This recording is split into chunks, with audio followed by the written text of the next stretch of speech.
Hay una palabra que has pronunciado más veces de las que podrías contar aunque lo intentaras durante una hora. La dijiste esta mañana, casi con certeza.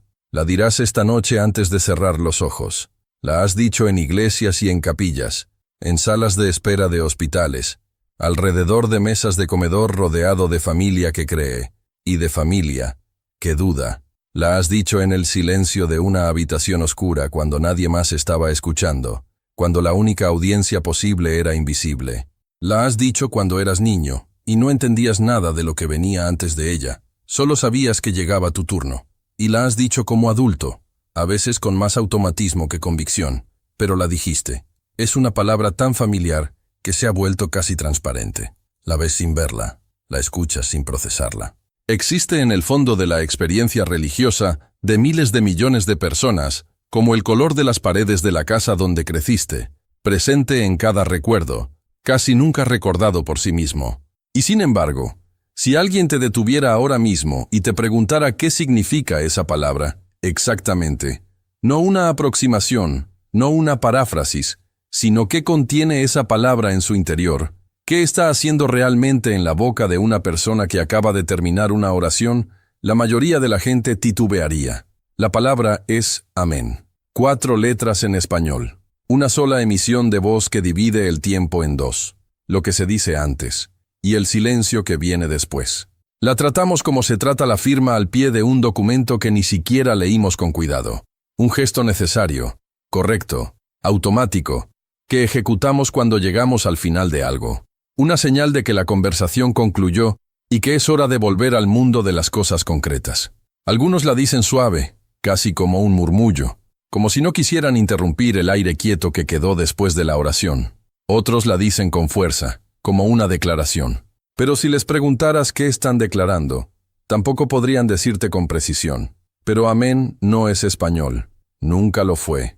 No surgió en ninguna de las lenguas romances que heredamos del latín. No fue inventada por ningún teólogo del siglo XVI, ni codificada por ninguna asamblea eclesiástica del período medieval. Es una palabra hebrea, una de las palabras más antiguas vinculadas a las escrituras en cualquier idioma del mundo occidental. Y ha viajado más de 3000 años de historia humana, a través del griego, del latín, del árabe, del español, del inglés, del portugués, del suajili, sin que nadie en ningún siglo pudiera encontrar en otro idioma un equivalente que la reemplazara completamente. Eso merece una pausa. Todos los idiomas tienen palabras para casi todo. El español tiene palabras para estados emocionales que el inglés no puede capturar con una sola voz. El alemán tiene términos filosóficos que el español necesita explicar con 3 frases. El árabe tiene docenas de palabras para distintos tipos de amor. Los idiomas se llenan mutuamente los vacíos. Se traducen entre sí con una eficiencia asombrosa para la mayoría de las cosas. Y sin embargo, nadie, en ningún siglo, en ningún concilio de traductores, encontró un sustituto suficiente para esta palabra. No porque no lo intentaran, sino porque algo en ella se perdía invariablemente cuando se la reemplazaba. Así que en lugar de traducirla, la adoptaron. La hicieron propia en cada idioma, con su pronunciación particular, pero sin tocarle los huesos. Cuando terminemos de examinar qué hay en esos huesos, creo que la próxima vez que digas esta palabra, algo diferente estará ocurriendo en tu interior. No porque hayas coleccionado un dato curioso sobre etimología antigua, sino porque habrás entendido el peso real de lo que has estado pronunciando durante toda tu vida sin detenerte a pensar en ello. Si este tipo de estudio es lo que llevas tiempo buscando, el que regresa al idioma original y desentierra lo que está escondido justo debajo de la superficie de palabras que creías conocer de memoria.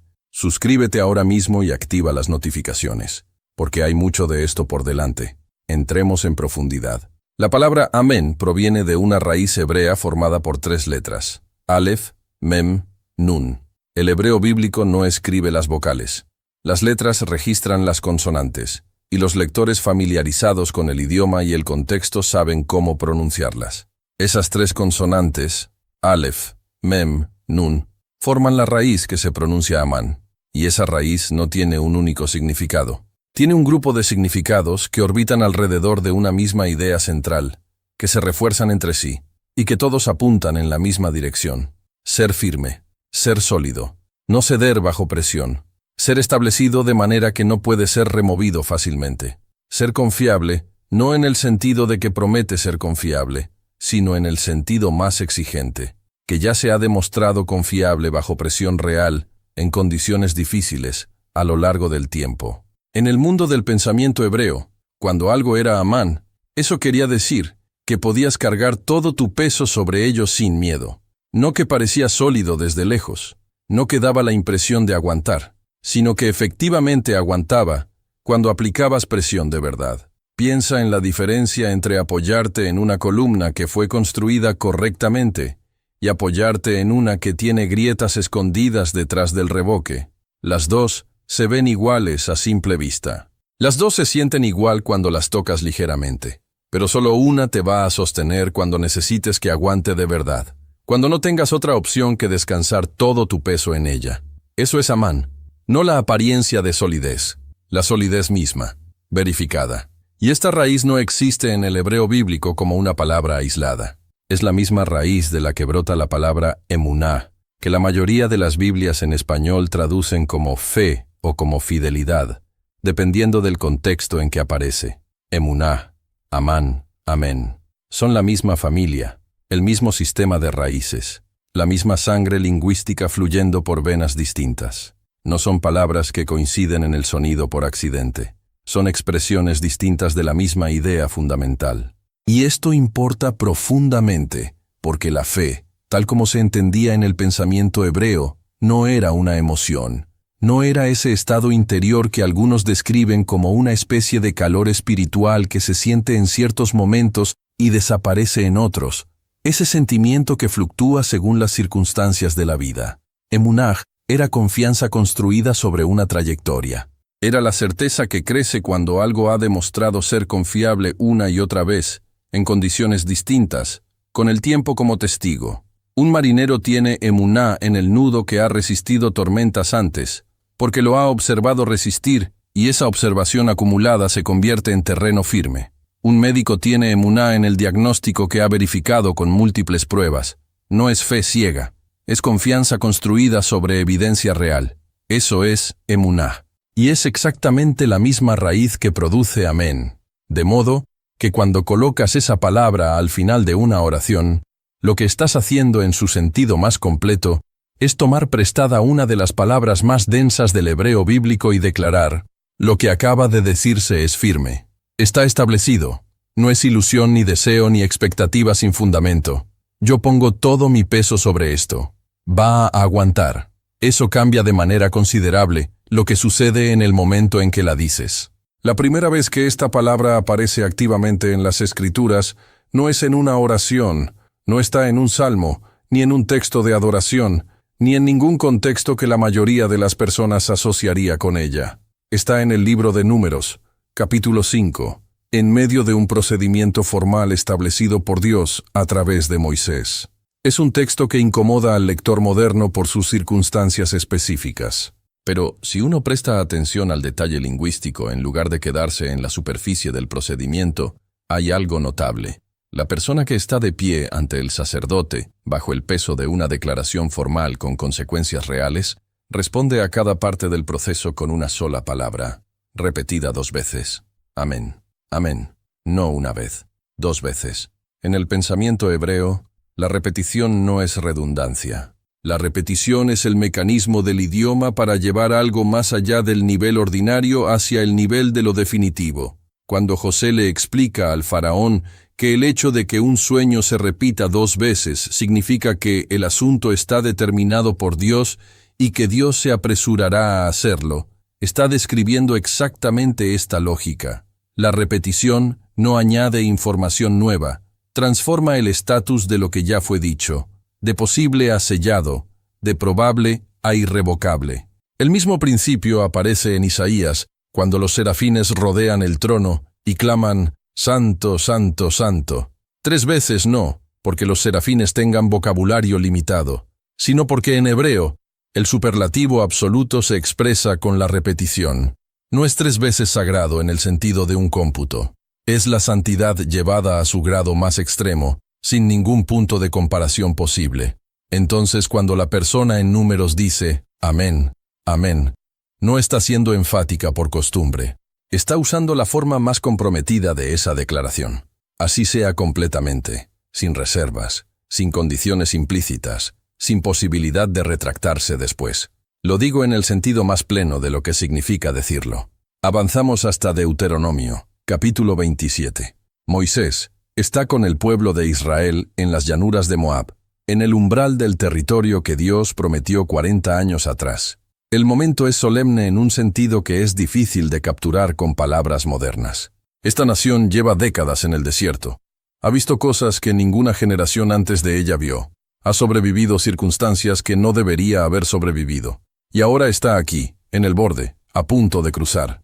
Antes de cruzar, Moisés organiza algo que no tiene equivalente fácil en la experiencia religiosa contemporánea. Divide a las tribus en dos grupos. La mitad se coloca en el monte Gerizim, la mitad en el monte Ebal. Los levitas se ubican en el valle entre los dos montes, de frente a la congregación dividida, y empiezan a leer en voz alta. 12 declaraciones, 12 descripciones de lo que ocurre cuando se quiebra el pacto que Dios estableció con su pueblo. Y después de cada una, toda la congregación responde junta, en voz alta, como un solo sonido. Amén. Detente en esa imagen un momento. No es el amén automático que decimos al final de una oración corta antes del desayuno sin prestarle atención. Es el amén de una nación entera, de pie bajo el cielo abierto entre dos montes, escuchando declaraciones de consecuencias serias y respondiendo a cada una con plena conciencia de lo que está haciendo. No están simplemente acusando recibo de que escucharon algo.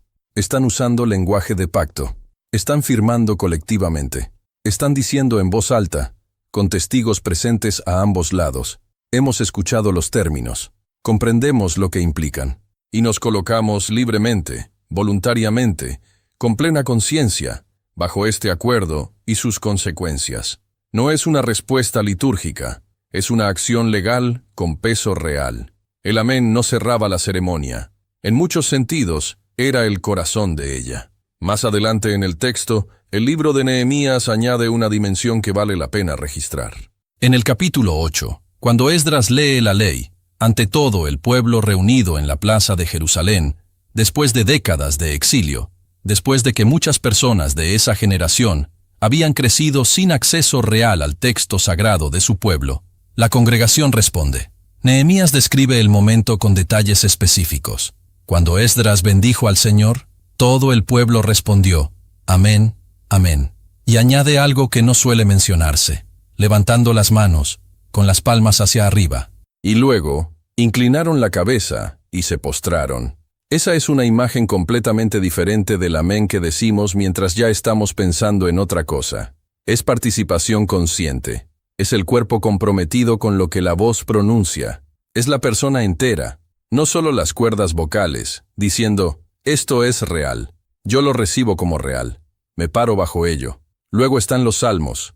El libro de los salmos está organizado en 5 colecciones o libros distintos. Cada uno de esos libros cierra de manera similar. Un estallido de alabanza, una doxología, un torrente de reconocimiento de quién es Dios, de lo que ha hecho, de lo que es su carácter. Y al final de ese torrente, cerrando toda la sección como una piedra clave en el arco, aparece la misma palabra. Salmo 41, cerrando el primer libro. Bendito sea el Señor Dios de Israel, por los siglos de los siglos.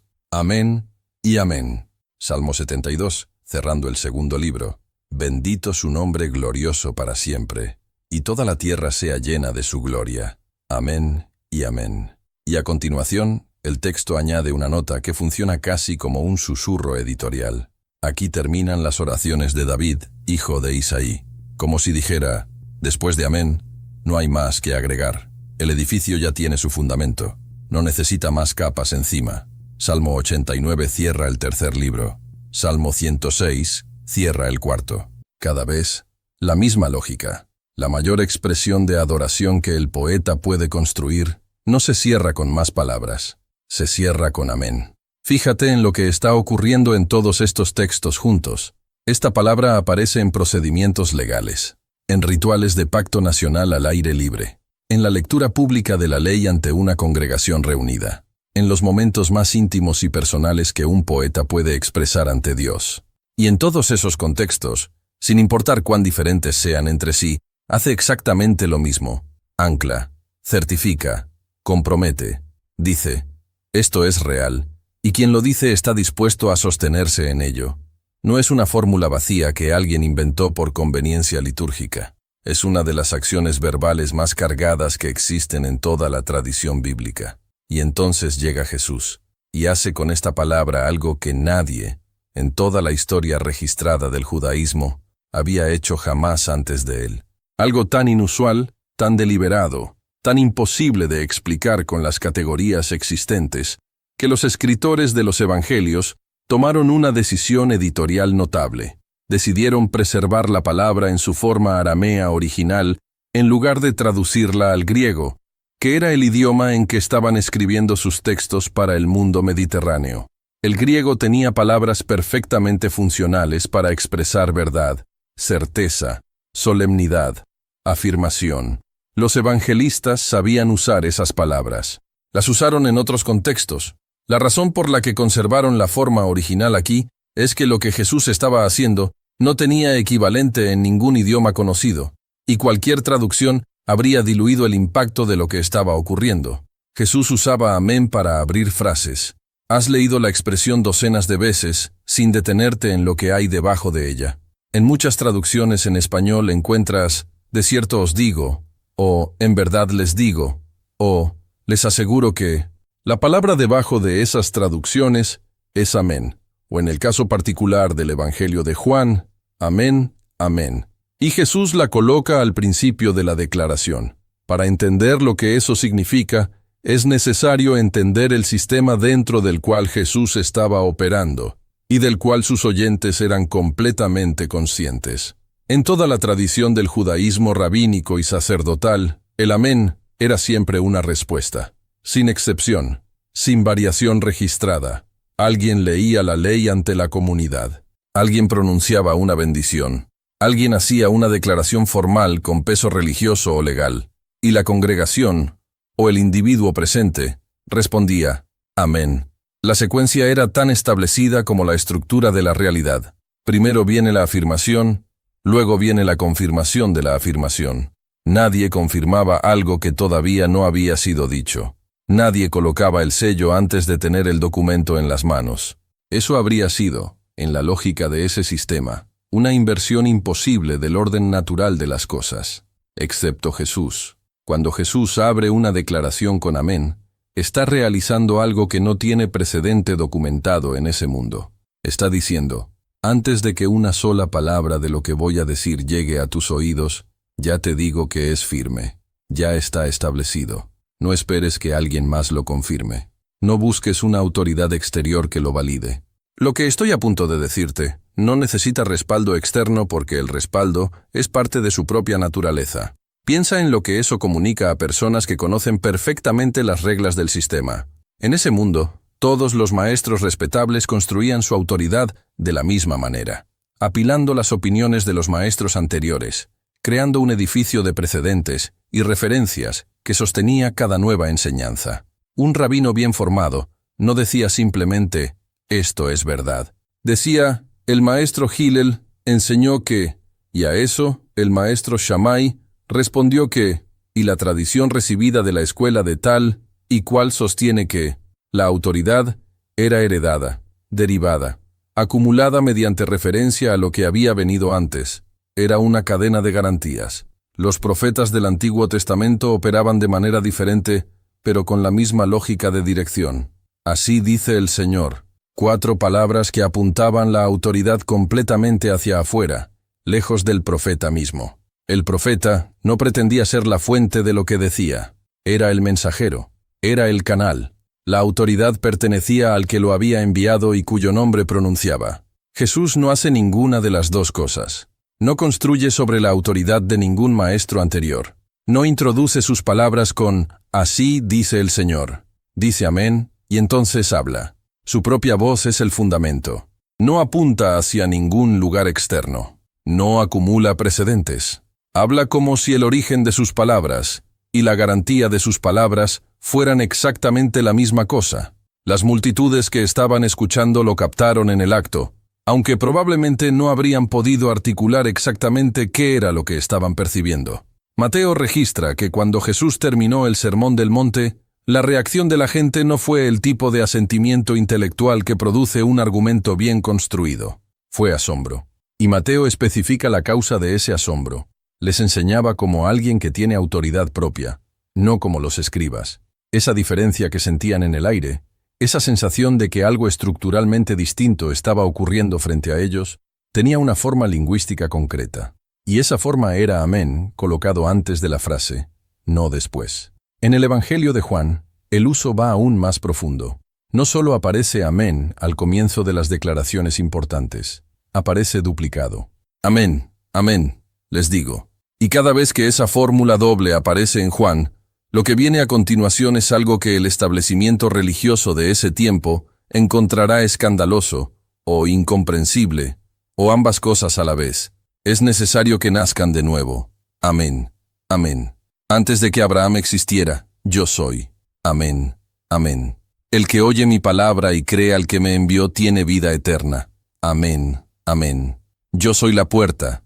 Si alguno entra por mí, será salvo. Amén, amén. Yo soy la resurrección y la vida. El que cree en mí, aunque muera, vivirá. Amén, amén. Está usando la forma más intensificada de afirmación que el mundo hebreo conocía, la forma que la repetición lleva más allá de lo ordinario hacia lo definitivo e irrevocable, para introducir las afirmaciones más radicales que ese mundo había escuchado salir de una sola boca humana. No está elevando el tono emocional, no está siendo dramático por efecto retórico. Está comunicando algo sobre la naturaleza intrínseca de lo que está diciendo, que sus palabras no necesitan confirmación externa, porque en sí mismas son ya fundamento. Y los que escuchaban lo sintieron, aunque no supieran exactamente cómo nombrarlo. Pero hay un tercer lugar donde esta palabra aparece en relación con Jesús, y puede ser el más inesperado de todos los que hemos examinado.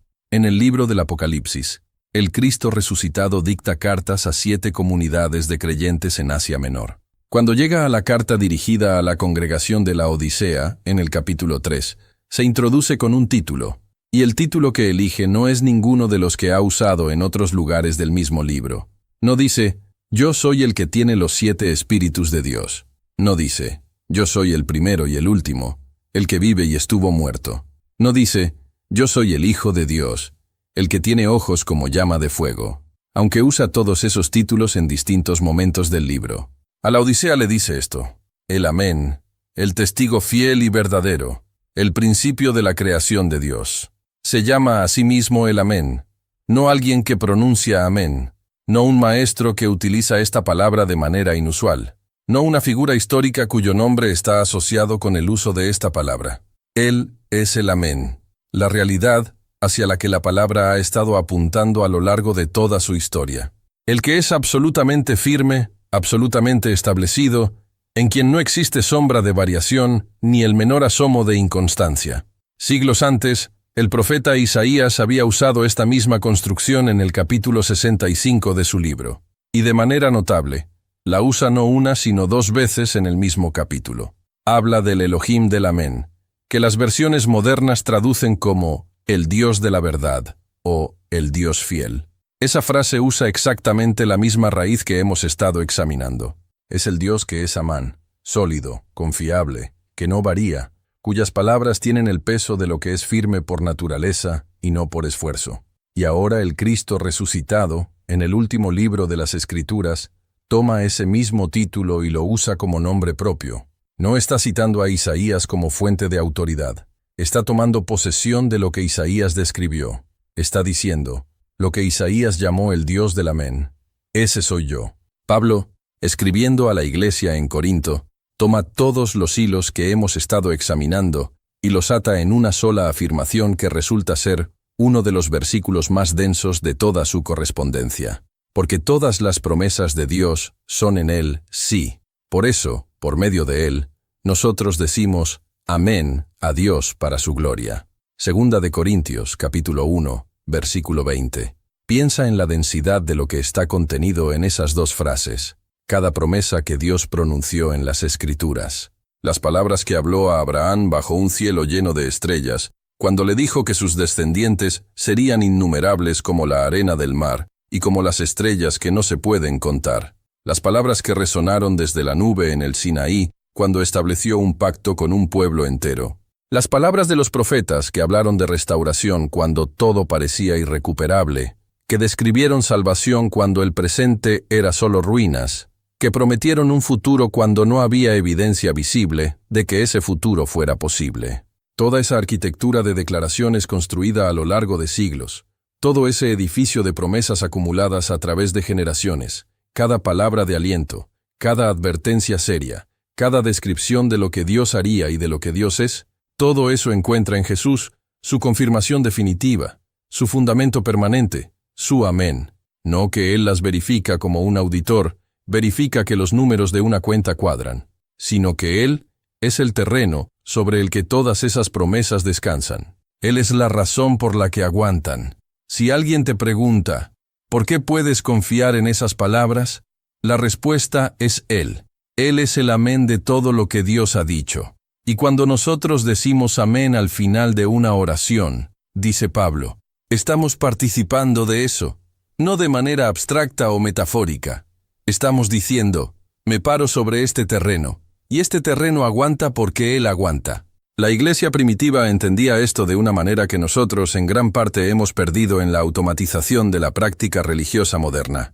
Pablo, en su primera carta a los Corintios capítulo 14, da por completamente establecido que cuando alguien ora en la reunión, el resto de la congregación dirá amén. No lo propone como sugerencia. Lo asume como un hecho tan establecido que su única preocupación es práctica. Si alguien ora en un idioma que los demás no comprenden, ¿cómo va a poder la congregación decir amén a algo que no entendió? La pregunta no es si decir amén. Es la condición para decirlo conscientemente. El amén no era el final pasivo de una oración. Era la forma en que todos los presentes hacían suya, activamente, la oración de uno. Justino Mártir, escribiendo su primera apología en el siglo II, describió lo que ocurría al final de la oración en el culto cristiano. Todos los presentes respondían juntos con esa palabra, y se detuvo a explicarla para sus lectores paganos. Es la palabra hebrea que significa así sea. En el siglo II, ya era necesario explicar esta palabra a personas que no venían del judaísmo y que la habían adoptado en su práctica sin conocer toda su historia. Y sin embargo nadie la reemplazó. La adoptaron exactamente como era. La dijeron en sus reuniones, en sus catacumbas, en sus hogares con las puertas cerradas por miedo, y luego en las basílicas cuando el miedo se fue, con la misma palabra en la boca que el pueblo en las llanuras de Moab había usado siglos antes. Entonces, ¿qué cambia todo esto? No en abstracto, no en teoría teológica. Para ti, de manera práctica, en los momentos específicos de tu vida donde esta palabra aparece. Creo que cambia el peso del momento en que la pronuncias. Piensa en la última vez que dijiste amén sin prestarle ninguna atención. Probablemente te tomó menos de un segundo. La oración terminó. La palabra salió. Seguiste con lo que venía después. Y no hay nada inherentemente malo en eso. Las palabras llevan su significado, aunque no seamos siempre plenamente conscientes de cada capa de ese significado en cada instancia. La firma que estampas en un contrato tiene valor legal aunque en ese momento estuvieras pensando en lo que ibas a cenar. Pero hay una versión de decir amén que es algo completamente diferente, donde te detienes, aunque sea el tiempo de un respiro, y dejas que la palabra haga lo que siempre fue diseñada para hacer, donde no estás señalando que la oración llegó a su fin. Estás tomando una postura. Estás colocando algo tuyo sobre algo que existe fuera de ti. Piensa en alguien que lleva tiempo esperando respuesta a una oración que ha repetido tantas veces que las palabras ya le resultan casi opacas. Ha dicho las mismas frases en el mismo orden tantas veces que ya no las escucha mientras las dice. Y sin embargo sigue llegando. Sigue pronunciando las palabras, porque no sabe hacer otra cosa, porque en algún lugar debajo de la fatiga hay algo que todavía no se rindió. Y al final de esa oración, que no siente ni grande ni poderosa, que sale más como el vapor de una taza que se enfría que como fuego, dice amén. Ese amén no es cortesía, no es cierre automático. Tomó más valor de lo que parece desde afuera. Es una declaración que dice, creo que esto tiene fundamento, aunque no pueda ver qué es lo que me sostiene en este momento. Pongo mi peso sobre esto, aunque mis pies no perciban nada sólido debajo de ellos.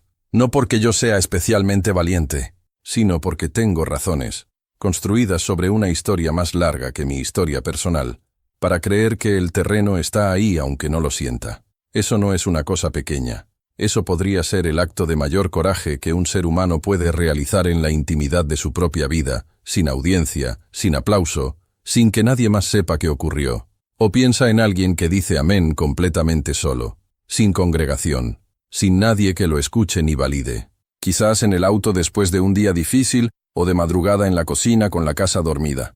Ese amén dicho sin testigos humanos, sin ninguna función social que cumplir. Y sin embargo, esa persona acaba de unirse a una cadena que se extiende hacia atrás por más de 3000 años.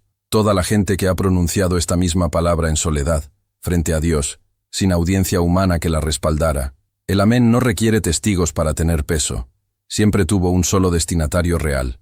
Y existe una tercera clase de amén, que quizás sea el más honesto de todos. El amén de alguien que no está seguro. Alguien que tiene actualmente más preguntas que respuestas en su vida. Alguien que está en esa temporada donde la fe es más un deseo que una certeza, donde lo que había sido terreno firme durante años de repente se siente menos estable de lo que creía. Alguien que al terminar una oración que otros dicen con confianza plena, dice amén también, no como hipocresía ni como actuación, sino como un acto deliberado de voluntad. No entiendo todo esto todavía. Tengo preguntas que no sé si van a tener respuesta en esta vida. Pero elijo quedarme aquí en lugar de irme. Ese amén podría ser el más honesto de la sala, porque amén nunca fue una declaración de certeza sobre uno mismo. Nunca fue, estoy seguro de mi propio estado espiritual. Nunca fue, he resuelto todas mis dudas. Fue siempre, desde su raíz más antigua, una declaración de confianza en aquel a quien te estás dirigiendo. No, soy digno de esta conversación, sino, creo que tú escuchas. No tengo todas las respuestas, sino, tú eres quien sostiene todas las preguntas, incluyendo las mías. No, mi fe es perfecta ni siquiera hoy, sino, tú eres fiel cuando la mía flaquea. El suelo no es tu certeza personal, el suelo es el amén. Lo que no puedo dejar de pensar desde que empecé a estudiar esta palabra en profundidad es cuánto tiempo lleva sobreviviendo, y en qué condiciones sobrevivió. Esta palabra nació en un desierto. Fue pronunciada por primera vez de manera colectiva y solemne por un pueblo que en ese momento no tenía territorio propio, no tenía ejército convencional, no tenía capital ni infraestructura política que garantizara su continuidad como nación según los criterios con que las naciones miden su permanencia. Era un pueblo que existía por razones que no encajaban en la lógica ordinaria de cómo sobreviven los pueblos.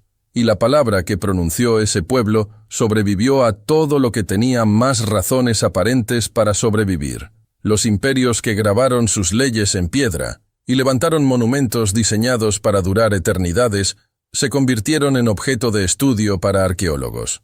Sus idiomas los hablan hoy solo quienes los estudian como disciplina especializada. Sus dioses tienen estatuas en museos, con carteles que describen en qué siglo dejaron de ser adorados. Y en el otro lado de la ciudad donde esos museos están construidos, alguien en este momento está terminando una oración con la misma palabra que el pueblo en el desierto pronunció antes de cruzar el Jordán.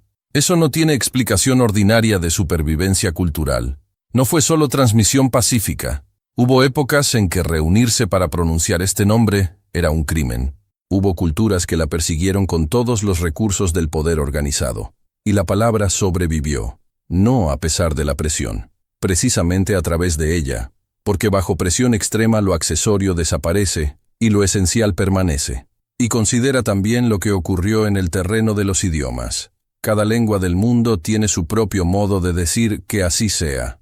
El español tiene así sea. El inglés tiene so be it. El francés tiene ainsi soit-il. El alemán so se es. El portugués asim seja. El italiano così sia.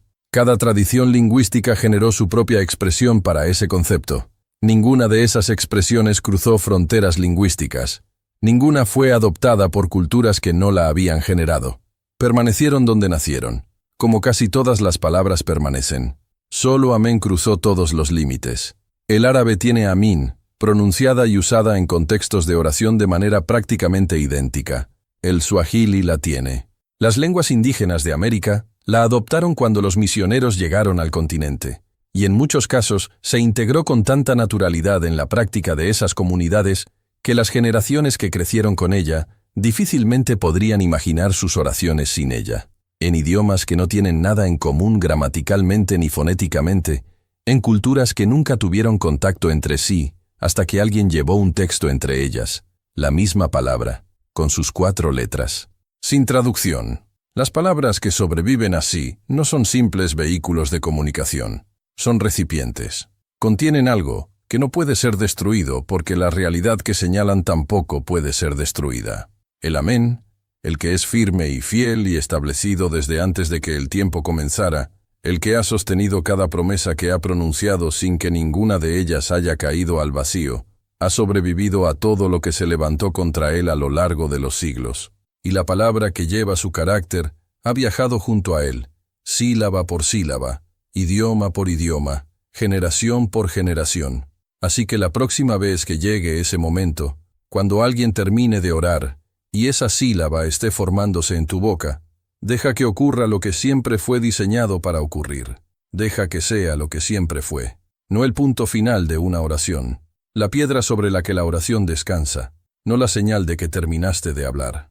La declaración de que te estás poniendo de pie sobre terreno que no cede, aunque no puedas medirlo con tus manos, aunque no puedas verificarlo con ningún instrumento, aunque haya días en que no lo puedas sentir bajo los pies. No porque tú tengas todo resuelto, sino porque aquel a quien le estás hablando es el amén, el testigo fiel y verdadero, el que es firme desde siempre hasta siempre. Amén. Si esta palabra que has dicho miles de veces se abrió hoy, y te mostró algo que no habías visto en ella, eso es exactamente para lo que existe este canal. Suscríbete para no perderte el próximo estudio. Comparte este video con alguien que merezca saber lo que realmente está pronunciando cada vez que dice esta palabra. Y cuéntame en los comentarios, después de todo esto, ¿qué significa amén para ti ahora?